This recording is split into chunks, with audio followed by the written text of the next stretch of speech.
근데 마지막으로 버텼던 게 서버 쪽이었잖아요. 서버 네. 쪽. 우려는 계속 있었는데 이제 그래도 괜찮았죠. 네. 좋았는데 약간 이제 이상한 조짐들이 나타났던 거는 사실은 이미 4월 달부터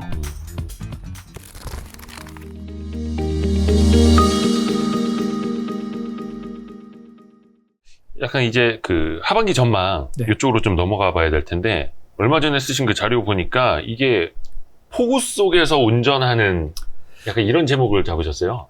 그게 이제 5월 달에 하반기 전망 자료 쓴 건데 이제 제가 세미나 다니는 거는 저거를 조금씩 업데이트를 하고 있는데요. 예. 저 표지에 있는 그림이 제 마음이에요. 아. 제 마음입니다. 왜냐면 우리가 이제 운전을 해서 가야 되는데 네. 비가 너무 많이 온다면 환경이 안 좋단 말이죠. 그죠. 환경이 많이 안 좋은 거고, 그다음에 저 맞은편에서 오는 차들도 얼마나 위험해 보입니까? 내가 똑바로 가도 저 차가 미끄러져서 갖다 박으면 이게 무슨 일이 벌어질지 모른다. 그래서 이 험난한 환경이다. 대신에 그래도 반도체, 한국 반도체가 안전한 자동차 아니겠느냐, 상대적으로. 네. 그런 의미입니다. 네. 지금 주변 환경이 사실은 좀 만만치 않죠. 최근에 보니까 뭐 D램 가격은 계속 빠지고 있더라고요. 네. 이게 뭐 예상하셨던 속도만큼입니까? 어떻습니까? 그러니까 저는 원래 사실은 연초부터 예.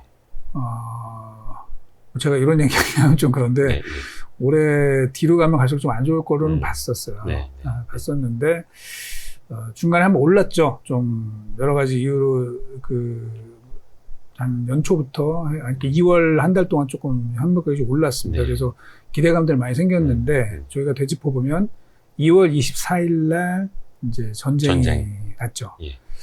그리고 나서 저희가 되짚어 보면 그때 이제 뭐라 그랬습니까? 대부분의 전문가들이 전쟁이 일주일 안 갈 것이다. 금방 끝날 거다. 네, 뭐 젤렌스키는 코미디언 출신이고 뭐 이래서 도망갈 것이고 우크라이나는 뭐 되게 사람들이 나약하다 뭐 이랬잖아요. 근데 네. 아니었죠. 지금 이제 그렇죠. 5개월이 지났는데도 결사항전을 하고 있고 제가 이제 누가 저한테 영화를 하나 추천해 준 게 있어요. 영화요? 네, 그 넷플릭스의 이제 다큐멘터리 영화인데 네. 제목이 이제 윈터 온 파이어라는 겁니다. 그래서 뭐 재미는 없어요. 재미는 없는데 네. 내용이 뭐냐면은 2014년도에 우크라이나 그 내전, 네. 그때 러시아의 그 항전하는 이제 이런 안에 그 친러 세력과 예. 그다음에 친우크라이나 이 세력 간의 그 내전 상황인데 그걸 한번 보라고 저한테 추천해 주더라고요. 네. 그걸 봤더니 이게 전쟁이 안 끝나겠구나라는 생각이 들더라고요. 그래요? 네.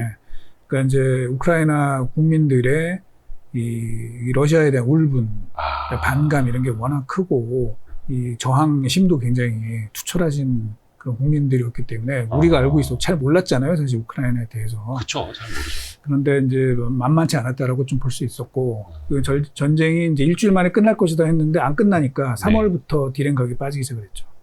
네. 2월 24일 날 전쟁이 나고 한 일주일 뒤부터 이제 쭉 빠지게 되면서 현물 가격이 이제 고정가를 터치를 했죠. 터치를 하고 나서 잠깐 반등을 했어요, 또. 네. 그래서 이제 고정가 밑으로는 잘 안 가나 보다. 네. 이제 그러면서 사실 이제 고정가가 좀 버틸 수가 있었는데 네. 조금 거기서 공방을 펼치다가 이제 다시 좀 밑으로 쭉 내려가고 있는 상황이죠. 이렇게 되면은 하반기에 디램 가격이 아무래도 좀 하락 쪽에 무게가 많이 실리고 있고요. 실제로 최근에 디램 익스체인지나 뭐 이런 시장 조사 기관들에서는 하반기 하락 폭이 예상보다 좀 커질 것 같다. 예상보다도 더 안 좋아질 것 같다. 조금 더 커질 것 같다. 이런 얘기들이 나오고 있습니다. 그래서 디램 가격 같은 경우는 물론 이제 뭐 PC 쪽이 제일 크긴 하겠지만 네. 어쩌면 이제 두 자릿수 하락까지도 PC 쪽에서. 네.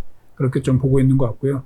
또 낸드 플래시 같은 경우도 네. 2분기까지는 좋았는데 2분기 때는 일부 이슈들이 좀 있었거든요. 도시바의 그 오염 사태 뭐 이런 것들이 네. 좀 있었는데 이제 그것들 생각보다 그렇게 피해가 크지 않았다 이런 것들이 알려지면서 3분기부터는 또 가격이 상당히 좀 약세를 보일 가능성이 있다. 이렇게 좀 나오고 있습니다. 사실 경기가 안 좋으면 사람들이 스마트폰도 덜 바꾸고 PC도 덜 사고. 근데 마지막으로 버텼던 게 서버 쪽이었잖아요. 서버 네. 쪽. 네. 근데 서버도 많이 안 좋아지는 거예요, 지금. 이제 그거를 저희가 좀 되짚어 보면은 네. 그 우려는 계속 있었는데 이제 그래도 괜찮았죠. 거의 약간 서버의 이 튼튼한 수요는 네. 그래도 반도체 애널리스트들 입장에서는 거의 이제 종교와 같은 그런 이거 버텨줘야 돼. 아. 이런 생각도 있었는데, 믿습니다. 약간 이런. 뭐 실제로 그랬고요. 실제로 좋았습니다. 네. 좋았는데, 약간 이제 이상한 조짐들이 나타났던 거는 사실은 이미 4월 달부터 뭐 구글이나 마이크로소프트가 약간 이상한 얘기들을 하기 시작을 했어요. 무슨 얘기를요? 일단 마이크로소프트는 이미 4월 달에 컨퍼런스 콜에서 달러 강세의 헤드윈드가 너무 세다. 그래서 우리 마진에 대한 압박이 좀 있다. 뭐 이런 얘기를 했었고, 구글 같은 경우도 비슷한 얘기를 하면서 네. 특히 이제 유튜브 같은 경우 네. 약간 이제 둔화 조짐들이 있다.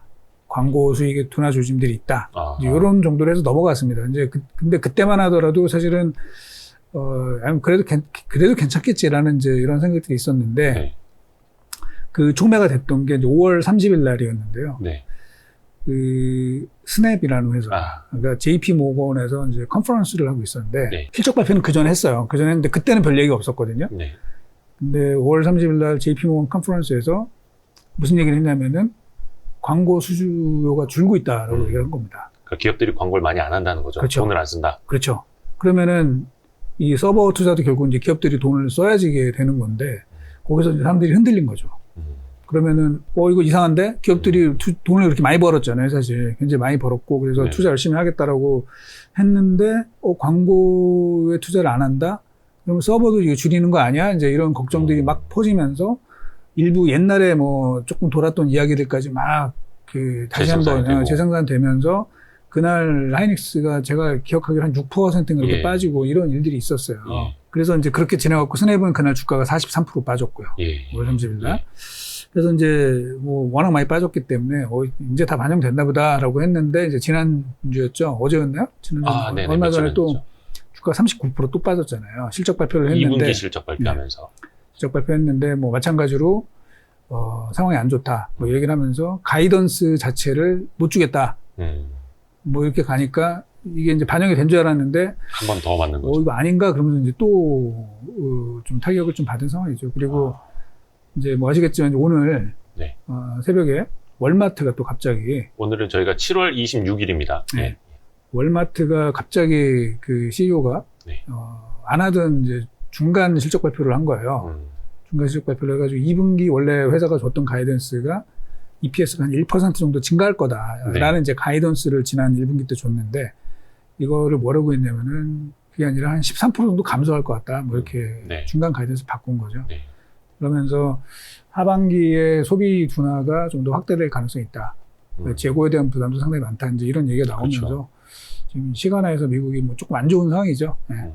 그래서 결국은 소비 둔화가 본격화돼서 아까 일반 우리 개인들이 쓰고 있는 스마트폰이나 노트북 수요는 이미 안 좋았는데 네. 그것뿐만 아니라 이제 기업들의 지출도 좀 줄어들 가능성들이 좀 생긴 것이고 실제로 네. 빅테크들의 네. 영업이익 합계가요. 저희가 이제 쭉 더해가지고 쭉 보거든요. 네. 그러면 26분기 연속 YOY 증가를 했어요. 예. 근데 그게 1분기에 예. YOY 마이너스 2%가 났습니다. 올해 1분기에. 네. 예. 이미 네. 이제 계속 증가하다가 이제 마이너스가 났는데 현재 2분기 컨센서스 상으로 보면은 마이너스 12%예요. 이제 Y. 좀 그러니까 안 전년 좋아지는 동기 대비 폭이 더 낮아지는. 마이너스가 이제 나기 네. 시작을 한 거고 현재 컨센서스 기준으로 보면은 이제 3분기는 다시 또 플러스가 나기는 하지만 그걸 누가 믿겠냐는 거죠.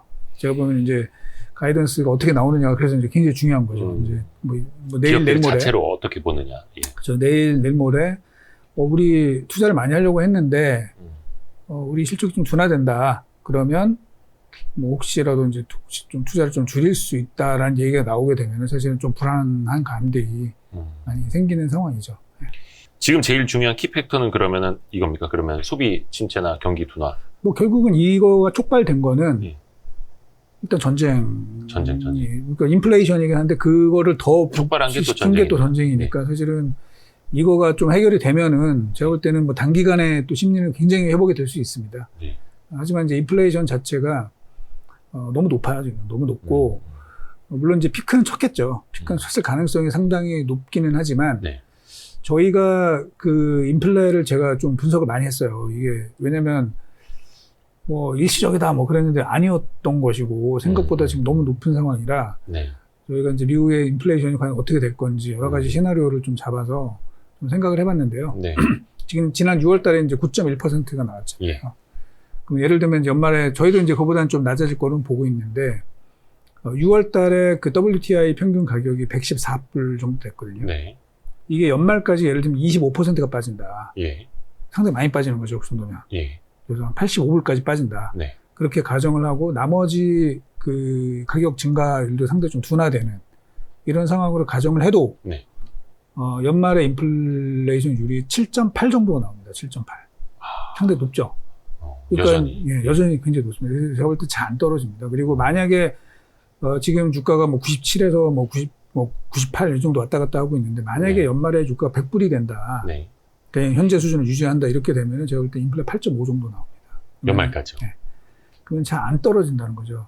그래서 뭐 계속 뭐 여러 가지 논란들이 있잖아요. 피크 아웃 할 것이다. 뭐 별로 안 떨어질 것이다. 뭐 여러 가지 설들이 있는데 제 계산으로는 네.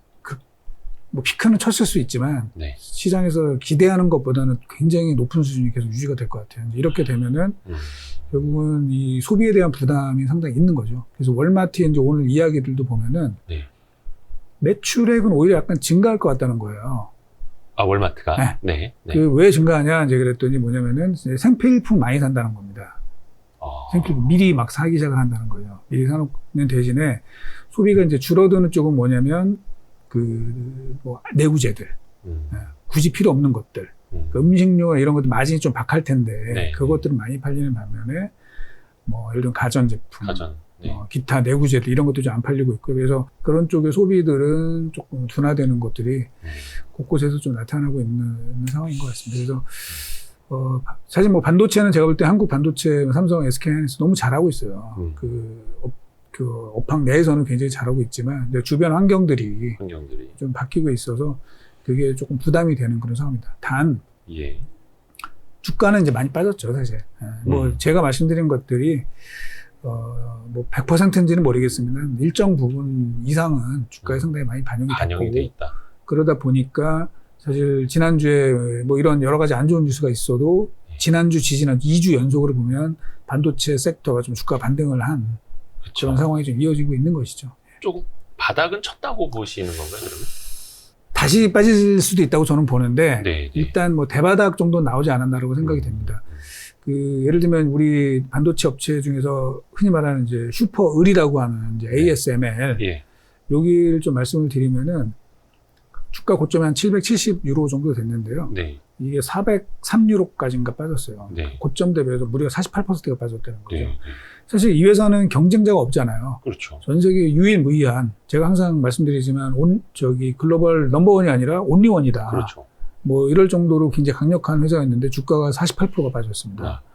근데 이제 지금 어느새 뭐 가이던스도 낮췄거든요. 네. 내렸는데 지금 바닥에서 또 주가는 한 28% 정도 반등을 했습니다. 그러게 이달 들어서는 올랐더라고요. 네. 예, 부정적인 전망을 보여줌에도 불구하고. 네. 그래서 저가 이제 그런 얘기를 했었거든요. 이 추정치가 빨리 내려가야 그 기업들의 가이던스 빨리 내려가야 이제 바닥을 찍는다. 그러니까 다들 기대치가 그냥 땅에 떨어져 있어야 네. 더 내려갈 것도 없고. 네. 그래서 이제 제가 볼 때는 지금 현재 기업 이익 추정치들이 네. 뭐 우리나라나 미국이나 뭐 테크나 넌테크나 네. 저 볼 때 다 높아요, 너무.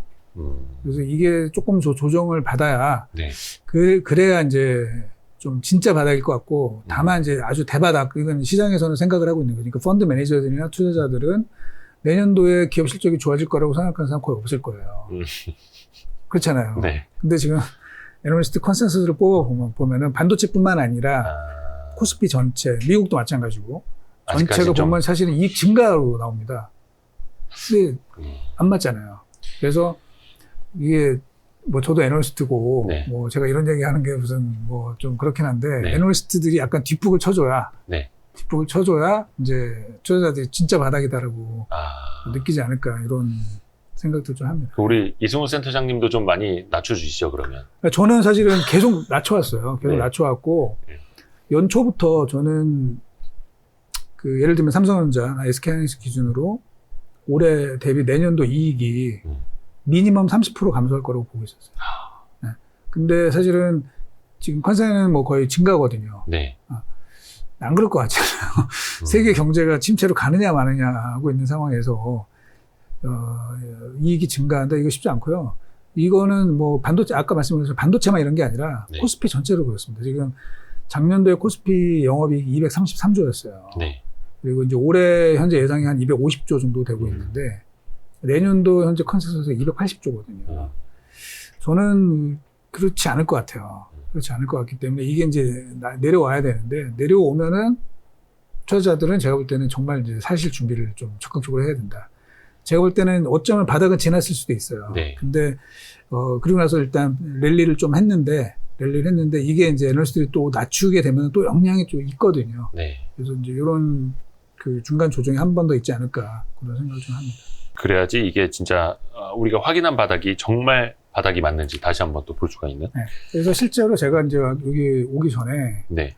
2018년도를 한번 쭉 그 자료들을 좀 찾아봤습니다. 네. 2018년도가 2017년도, 2018년도가 반도체 슈퍼사이클이라고 했던 네. 때였죠. 네. 그래서 2018년도 하반기부터 애널리스트들의 보고서의 추정치가 어떻게 바뀌었는지 이걸 한번 쭉 봤어요. 네. 봤더니 이제 계속 증가죠. 뭐. 네. 2019년도에 더 좋아진다. 2020년도 더 좋아진다. 이렇게 됐는데, 그때도 이제 사실은 이제 제가 먼저 낮춘 사람 중에 한 명이거든요. 그때도 이제, 조금씩 저기 할 거다 했는데, 그럼 하반기 내내 증가하다가 애널리스트들이 이건 뭐 애널리스트가 왜냐면 실적이 잘 나왔어요. 너무나. 네. 삼성전자가 실적이 너무너무나 잘 나왔고 이러기 때문에 사실 실적이 잘 나오는데 우리가 뭐 미리 낮추기도 좀 어려운 거죠. 그렇죠. 현실적으로. 그러다가 그 2019년 1분기 예. 실적 삼성 가실적 발표하는 거 있잖아요. 네. 중간 가이던스. 1월 초에 딱 발표하지 잠정. 않습니까? 예. 잠정 실적 발표를 할 때 이게 이제 예상보다 훨씬 안 나온 겁니다. 그러니까 이제 애널리스트의 추정치를 확 끌어내린 거죠. 네네네. 그때가 정확히 바닥입니다. 주가가. 네, 그래서 저는 이제 그런 단계로 진행하지 않을까라고 생각을 해요. 지금 아까 제가 보면은 월마트나 그런 소비재 섹터 그리고 가전 쪽에 내구재 sek터 이런 쪽에 업체들은 막 이제 실적을 막 낮추고 있거든요. 근데 네. 아직은 반도체는 괜찮아요. 의외로. 네. TSMC도 여전히 우리는 뭐 되게 좋다 이렇게 얘기를 하고 있고 마이크론이 약간 톤을 낮추긴 했지만 그래도 괜찮거든요. 네. 그 ASML도 낮추긴 했지만 제가 볼 땐 그래도 괜찮아요. 네. 그런데 왜냐면 이제 반도체 업체들은 또 이 기업들을 상대로 하는 것이고 또 한번 쿠션을 먹고 오는 거기 때문에 예. 이 소비자들이 느끼는 것보다는 이제 조금 더 뒤늦게 옵니다. 그래서 조금 더 늦게 제가 볼 때는 그 업체들이 톤 다운을 하게 될 것 같은데 그게 언제가 될 건지는 모르겠습니다만 뭐 연말 정도쯤 되면 지금보다는 분위기가 좀 많이 바뀌어 있을 것 같고요. 그렇게 돼서 애널리스트들도 많이 추정치를 낮추겠죠. 이제 실제로 눈에 보이게 뭔가 좀 상황이 바뀌게 되면 그러면 그때가 조금 투자자들한테 좀 기회가 되지 않을까. 그 전까지는 좀 불안한 흐름이 이어지지 않을까 좀 생각을 합니다. 그러니까 항상 주가는 막 빠지고 있는데 삼성전자나 하이닉스나 그 뭐 사장단이라든지 임원들 언론 이제 코멘트 나오는 거 보면 우리 괜찮은데? 그래도 너네가 우려하는 것보다 우리 괜찮을 것 같은데? 나을 것 같은데? 근데 지나고 보면 주가는 계속 밀려왔단 말이죠. 네. 그게 말씀하신 것처럼 한 쿠션을 거쳐서 오기 때문에 네. 기업들은 좀 늦게 체감하는. 제가 볼 때는 그런 것 같아요. 왜냐면 지금 TSMC가 사실 되게 좋은 가이던스를 줬잖아요. 예. 오히려 전망적으로 상향을 하고. 그러니까 이제 또 기대감들이 생겨서 또 주가 반등을 한 것들이 많이 있거든요. 네. 근데 제가 볼 때는 TSMC는 아마 제일 늦게 그걸 느낄 것 같아요. 네. 제일 세계에서 가장 뛰어난 기업들이 고객들이잖아요. 그렇죠. 그들의 주문을 받는 회사이기 때문에 TSMC가 제일 나중에 제가 볼 때는 이 전망치나 이런 걸 낮추지 않을까. 삼성전자가 우리 이제 좀 어려워지는데 근데 또 이어서 TSMC가 우리도 좀 어려워져. 그럼 그때야 비로소 이제 완전 바닥이 나오는. 그래서 그때 그런 식이 되면은 오히려 그 이후에 이익이 더 줄어들 수가 있어요. 실적이. 근데 주가는 올라가게 됩니다. 그때. 그렇죠. 그렇죠. 네. 그런 게 계속 좀 저희가 패턴을 보여왔었기 때문에 또 그렇죠. 이거를 무시할 수는 없거든요. 맞아요. 뭐 항상 보면은 이번에는 다를 것이다. 뭐 이런 얘기를 많이 하잖아요. 네. 근데 제가 좀 그냥 나름대로 꽤 오랫동안 그렇죠, 이 주식시장을 좀 겪어본 바에 의하면 잘 안 바뀌더라고요, 이게. 주가는 또 이제 항상 선행을 하는 거니까 정말 최악을 한번 눈으로 보게 되면 그 위에 이제 올라가는 것들, 그거는 한번 진짜 눈여겨봐야 되는데 약간 그런 포인트가 한번 또 나올 때는 저희가 이승호 센터장님에게 또 한번 여쭤보도록 하겠습니다.